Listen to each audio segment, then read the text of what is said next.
Hello and welcome to your in-depth weekly horoscope for week commencing the 22nd of May for the Sun or the Ascendant. I'm going to share with you the standout details that we can all collectively relate to, but please stay with me. I will then explore in much greater detail all the key ins and outs influencing each of the 12 zodiac signs from Aries through to Pisces. Now, as this week begins, so the Sun is finding its way in the sign of Gemini, which is the third zodiac sign. It's governed by air, it's mutable, which means it's flexible, but it's forging an awesome link with Mars. And I think this gives us a lot of enthusiasm as we burst into this week. Now, we do have that very powerful influence between Pluto, Jupiter and Mars also reaching a peak on Thursday as they link with the north and south nodes, forging what's known as a grand fixed cross. And because the fixed energy is all to do with being very consistent in our approach, one of the difficulties with having Pluto and Jupiter and Mars all agitating against each other is that they can all be very resistant to flexing and just being a little bit more giving, so it can create a lot of tension. And this is where the energy between the Sun and Mars can be so helpful.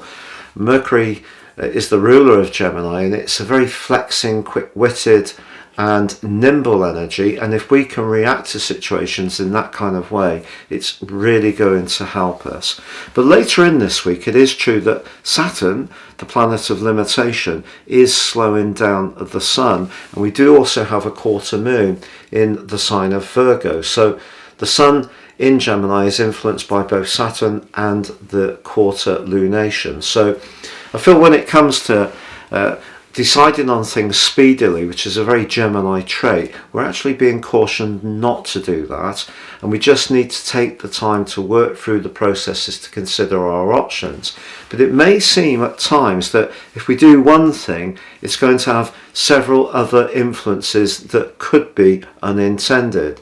So that's a complex set of influences for this week, but there is that sense of excitement with the Sun in a thrusting angle to Mars. And I think one of the things we could have an opportunity to enjoy is some social interaction, which will be very welcome indeed. If you're a returning visitor to my channel, thank you so much for joining me. If you're new here, it's great to have you with us. Please do subscribe, click or tap on the bell notification symbol. Every time I drop a video, you'll get an update. And also, if you'd like to get your free daily horoscope fired to your device each morning, please see the link below where you can subscribe, totally free of charge. So Pisces, your week commencing the 22nd of May forecast sees the Sun now in your home sector, which is where of course you had Mars for that extended period from August the 22nd right through to the 25th of March due to that retrograde. So I feel that there has been some activity or energy around your home, emotional or family situation over the last year, perhaps more than you would ordinarily expect. So the Sun moving into this area, whereas Mars can be a disruptor, of course it can push us to get things done, but the Sun brings positivity to this area, but also in its relationship with Mars, which is in your 6th house of details. If you are wanting to declutter, repair, take on some do-it-yourself tasks that have perhaps been put off for some while, then at the start of this week you could find yourself with a lot of enthusiasm to go for it.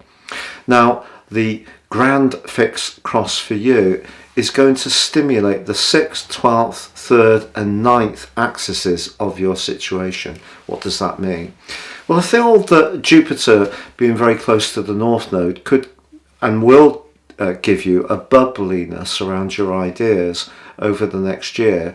But because Mars is in a very physical but pointed part of your situation, and Pluto in a more psychological one, whatever ideas or conversations you're having, just stay in touch with the emotional component of them. And also Saturn in your sign, which can be obviously a very slowing and frustrating influence, that actually squares up to the Sun as this week draws to a close. So even if you do start the week with the best of intentions to get something done and be very proactive, you may find by the week's end that things aren't quite going at the pace you want, or there could be some glitches or roadblocks that come up, and that's where patience is going to be important for all of us this week. That's going to be a universal part of this week's experience. But as the week draws to a close, the quarter moon is in your 7th house.